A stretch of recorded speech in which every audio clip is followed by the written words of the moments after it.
नाजरीन, अफगानिस्तान की सरजमीन के अंदर मुजाहमती ग्रुपों की जानिब से अफगान तालिबान के खिलाफ पे दर पे हमलों का सिलसिला मजीद तेज हो चुका है। नाजरीन, अफगानिस्तान के अंदर अफगान तालिबान के अहम कमांडर्स को निशाना बनाने का सिलसिला तेज हो चुका है। अगर यही सिलसिला जारी रहता है तो अफगान तालिबान को अफगानिस्तान के अंदर हुकूमती उमूर चलाना तकरीबन नामुमकिन होगा। नाजरीन, इसकी तफसीलात जानकर आप हैरान और परेशान हो जाएंगे। और मैं हूं आपका मेजबान आकिल हुसैन बाकरी। हमारे चैनल को जरूर सब्सक्राइब करें और बेल आइकन क्लिक करके नाजरीन कमेंट सेक्शन में अपनी राय का इजहार लाजमी करें, क्योंकि आप लोगों की जो फीडबैक है वो हमारे लिए बहुत ज्यादा अहम है। नाजरीन, आप लोगों को मालूम है कि तकरीबन पिछले 3 माह से मुसलसल अफगान तालिबान के खिलाफ खुद अफगानिस्तान के अंदर से मुजामती ग्रुपों की जानिब से बाकायदा अफगान तालिबान को टफ टाइम देने का सिलसिला शुरू हो चुका है। नाजरीन, चंद दिन पहले तक जो है आप लोगों को मालूम है कि एनआरएफ के जो जंगजू हैं, जो मुजामतकार हैं, उनकी जानिब से अफगान तालिबान के खिलाफ हमले तेज हो चुके थे। उसके बाद आप लोगों ने देखा कि अफगानिस्तान फ्रीडम फ्रंट की जानिब से भी अफगान तालिबान के खिलाफ जो है खौफनाक किस्म के हमले जो हैं वो मजीद बढ़ चुके हैं। अब उसके साथ साथ नाज़रीन, आप लोगों ने देखा कि अफगानिस्तान के अंदर ही इस वक्त एनएमएफ जो नेशनल मोबिलाइजेशन फ्रंट है, उसकी जानिब से भी अफगान तालिबान के खिलाफ हमलों का सिलसिला जो है वो तेज हो चुका है। उसके बाद आप लोगों ने देखा कि बदख्शां और मुख्तलिफ इलाकों में अवामी वसाइल पर अफगान तालिबान की जानिब से कब्जा करते हुए उन्हें लूटने का सिलसिला जब उन्होंने शुरू किया, तो फिर आप लोगों ने देखा कि बदख्शां के अंदर से ही अफगान तालिबान के ही अहम कमांडर्स, जो ताजिक कमांडर्स थे, उन्होंने अफगान तालिबान के सफ़ों से बगावत की और फिर अपने वसाइल के तहफ़्फ़ुज़ के लिए, अपनी सरजमीन की खातिर उन्होंने बाकायदा अलम बगावत करते हुए अफगान तालिबान के खिलाफ लड़ने का सिलसिला जो है वो उन्होंने शुरू कर दिया। उसके बाद आप लोगों ने देखा कि बदख्शां के अंदर जो है अफगान तालिबान के ही अहम कमांडर जुमा खान फता ने अपने पूरे ग्रुप के साथ बगावत करके वो पहाड़ों पे निकल गए और वहां से अफगान तालिबान के खिलाफ हमलों का सिलसिला तेज कर चुके हैं। उसके बाद आप लोगों ने देखा कि अफगान तालिबान के वजीर दिफा की जानिब से, मुल्ला याकूब की जानिब से बाकायदा जुमा खान फता ग्रुप को मनाने की पूरी कोशिश भी की गई। लेकिन जुमा खान फता ने यह साफ अल्फाज में कहा कि आप लोगों के साथ अब जो है कोई बातचीत नहीं होगी, हम अपने वसाइल के लिए हर सूरत लड़ेंगे। क्योंकि बदख्शां के अंदर जो सोने की जो कानें हैं, जो दीगर वसाइल हैं, उस पर कब्जा करने की अफगान तालिबान ने पूरी कोशिश की थी, जिसे जुमा खान फता ग्रुप ने बाकायदा उस पर जो है अपनी मुजाहिमत दिखाई। और फिर दीगर जो ग्रुप्स हैं जिसमें एनआरएफ है और इसके साथ साथ जो है अफगानिस्तान फ्रीडम फ्रंट है, उसकी जानिब से भी बाकायदा अपने वसाइल के लिए लड़ने के लिए, अपने वसाइल के तहफ़्फ़ुज़ के लिए अफगान तालिबान के खिलाफ जो है अलम बगावत उन्होंने भी बुलंद की। और अब जो है अफगान तालिबान को इंतजामी उमूर चलाना ही मुश्किल हो चुका है, क्योंकि ये जो मुज़ामतकार हैं, ये जो ग्रुप्स हैं मुख्तलिफ, इनकी जानिब से हमले इतने तेज हो चुके हैं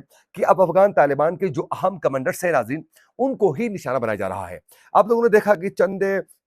दिन पहले, यानी 3-4 दिन पहले, हमने अपने व्लॉग में भी ये ज़िक्र किया था कि अफ़गानिस्तान फ्रीडम फ्रंट की जानिब से अफ़गान तालिबान के अहम कमांडर्स को निशाना बनाया गया है। मुतअद्दिद मकामात पर उनको भगाया है और कई को वहाँ जंगजुओं को अफ़गान तालिबान के मारा भी जा चुका है। अब उसके बाद नाज़रीन, ताज़ा जो डेवलपमेंट्स मौसूल हो चुकी है, मैं वो आपके सामने रखना चाहूँगा, फिर उसके बाद हम इस पर तज्ज़िया भी पेश करेंगे। नाज़रीन, इस वक़्त जो है अफ़गानिस्तान से ये खबर मौसूल हो चुकी है कि अफ़गानिस्तान के सूबा पक्तिया में अफगानिस्तान के सूबा पक्तिया में तालिबान हुकूमत के नायब वजीर दिफा हमीदुल्ला अखुंज़ादा के काफिले पर मुबैना तौर पर जो है एक हमले की इतलात जो है वो मौसूल हो चुकी है, जिसमें तालिबान मुखालिफ मुसल्लह group Afghanistan freedom front AFF ने इस हमले की जिम्मेदारी कबूल की है। आप अंदाजा करें कि नायब वजीर दिफा तक जो है वो महफूज नहीं है, उन पर हमला हो चुका है। अब नाजरीन, इस पर जिम्मेदारी उन्होंने कबूल कर ली है। रिपोर्ट के मुताबिक काफिले में टीटीपी के मीडिया विंग उमर मीडिया से मुंसलिक कमांडर शेर जमान अल मारूफ मुखलिस यार भी मौजूद थे, जिसके बाद दोनों फिरकेन के दरमियान शदीद फायरिंग का तबादला भी हो चुका है। ये एक तो हमला इनके ऊपर यहाँ हुआ है। इसके साथ साथ नाजरीन, पंजशीर और बदख्शां के बाद बगलान और पक्तिया जैसे अहम इलाकों में एएफएफ की जानिब से ये जो बड़ी कार्रवाई की गई है, रॉकेट हमले किए गए हैं, फौजी ड्रोन्स को निशाना बनाने के दावे जो किए गए हैं, इससे अफगान तालिबान के मुल्क गैर पूरे मुल्क पर जो है जो कंट्रोल और सिक्योरिटी सूरत हाल पर जो है इस वक्त सवाल उठ चुके हैं कि भाई अब तो खुद पक्तिया ये तो टीटीपी का ठिकानों का एरिया है, जहाँ अफ़गान तालिबान का बड़ा होल्ड है। वहाँ पर ये अटैक्स हो रहे हैं, जहाँ अफ़गान तालिबान के अहम कमांडरों को निशाना बनाया जा रहा है, जिससे अफ़गानिस्तान में अफ़गान तालिबान की रिट को जो है वो चैलेंज करते हुए ये अंदाज़ा हो रहा है कि वो अब जो है उस तरीके से हर जगह में अपने रिट कायम करने में नाकाम हो चुके हैं। बदख्शां पर कब्जा करने की बातें करने वाले जो हैं वो अब पख्तिया का एरिया जो है वहां पर भी जो है वो अपने इंतजामी कंट्रोल है वो मुकम्मल तौर पर फाल रखने में कामयाब नजर नहीं आते हैं। अब दूसरी बड़ी डेवलपमेंट सुनी नाजरीन, इसके साथ साथ बदख्शां के लिए तालिबान के इंफॉर्मेशन एंड कल्चर के जो डायरेक्टर हैं जबीउल्लाह अमीरी पर भी जो है मुसल्लह हमले में उनको कत्ल किया जा चुका है। और बदख्शां में मुजामती ग्रुप फ्रीडम फ्रंट के हमलों में मजीद तेजी आ चुकी है। अब देखें यहाँ जो अहम कमांडर था ज़बीउल्लाह अमेरी, जो इंफॉर्मेशन एंड कल्चर के डायरेक्टर भी थे, उनको हमले में कत्ल किया जा चुका है। अब उसके साथ-साथ अफ़गानिस्तान में तालिबान के इक़्तिदार और पॉलिसियों के खिलाफ इस वक़्त अवामी के तौर पर मुसल्लह जो मज़ामती जो ग्रुप्स हैं, उनके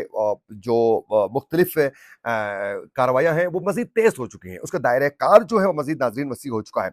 जिसमें पंजशीर है, बदख्शां है, तखार है, बलगान है और दीगर शुमाल मशरकी जो सूबे हैं, वहाँ पर जो है अफ़गान तालिबान के खिलाफ ये जो कार्रवाइयों का सिलसिला है, इसमें मज़ीद इस वक़्त तेज़ी जो है वो देखने को मिल रही है। नेशनल जो रेजिस्टेंस फ्रंट है, एनआरएफ है, उसकी जानिब से बाकायदा वो और अफ़गानिस्तान फ्रीडम फ्रंट है, एएफएफ के जो मुसल्लह ग्रुप्स हैं, उनकी जानिब से मुसलसल हमलों में पेशरफ्त के दावे इनके सामने आ रहे हैं। अब इससे ऐसा लग रहा है कि अफ़गान तालिबान को इस वक़्त कई चैलेंजेस का सामना करना पड़ रहा है और वो बुरी तरह जो है इस वक़्त एक्सपोज़ हो चुका है। दूसरी एक बड़ी डेवलपमेंट है नाज़रीन, ये भी मौसूल हो चुकी है कि नेशनल मोबिलाइजेशन फ्रंट है, एनएमएफ ने बाकायदा ये अनाउंस किया है कि वो मुकम्मल तौर पर सपोर्ट करते हैं अफ़गान फ्रीडम फ्रंट को, एएफएफ को मुकम्मल तौर पर सपोर्ट करने का एनएमएफ की जानिब से बाकायदा ये ऐलान किया जा चुका है कि हमारी तरफ से हमारे जंगजू, हमारे जो असलहा है और हमारी तरफ से ताउन भरपूर इनका हम इनका साथ देना चाहते हैं। आप अंदाज़ा करें, एनआरएफ, उसके साथ-साथ एएफएफ और एनएमएफ जो हैं, वो तीनों इस वक़्त जो हैं अफ़गान तालिबान के खिलाफ लड़ रहे हैं। और मैंने फिर ज़िक्र किया था कि अफ़गान तालिबान के ही अहम जो कमांडर्स हैं, जिसमें जुमा खान फता और दीगर जो हैं, वो सब भी अफ़गान तालिबान के खिलाफ जो हैं, वो लड़ रहे हैं। जिसकी वजह से जो है अफ़गानिस्तान में अफ़गान तालिबान को मज़ीद इस वक़्त सिक्योरिटी के चैलेंजेस का सामना करना पड़ रहा है। दूसरी जानिब नाज़रीन, एक बड़ी खबर ये भी सामने आ चुकी है कि अक़वाम मुत्तहिदा की इमदादी मिशन बराए अफ़गानिस्तान यूएनएएमए की रिपोर्ट जो सामने आ चुकी है, जिसमें अफ़गान हुकूमत के अफ़गानिस्तान में इंसानी हकूक़ की सूरत हाल पर जो है तशवीश का इज़हार किया गया है। ये वाज़ेह तरीके से कहा गया है कि वहाँ पाबंदियों का ज़िक्र किया गया है, मीडिया के ऊपर क्रैकडाउन का ज़िक्र किया गया है, मनमानी अपनी मर्ज़ी से गिरफ्तारियों का ज़िक्र किया गया है, मज़हबी आज़ादी और फिर वहाँ जिस्मानी तशद्दुद और दीगर जो ख़वातीन के हुकूक की जिस तरीके से वायलेशन की जा रही है, उस पर जो है अक़वाम मुत्तहिदा की जानिब से भी एक बार फिर दोबारा तशवीश का इज़हार किया गया है। जहाँ इंटरनेशनल इदारे अफ़गान तालिबान से बेज़ार हैं और तशवीश का इज़हार किया जा रहा है, वहीं अफ़गानिस्तान के अंदर अफ़गान तालिबान के खिलाफ इस वक़्त जो है वहाँ के जो लोग, वहाँ के ग्रुप्स एक्टिव हैं और अफ़गान तालिबान को ज़मीन मज़ीद तंग होती हुई दिखाई दे रही है। अगर यही सिलसिला जारी रहता है, तो मुस्तक़बिल करीब में अफ़गान तालिबान को अफ़गानिस्तान के अंदर जो है हुकूमत करना एक ख्वाब ही बन सकता है। इसी के साथ अपने मेज़बान आकिब हुसैन बाकरी को दीजिए इजाज़त। अल्लाह निगहबान।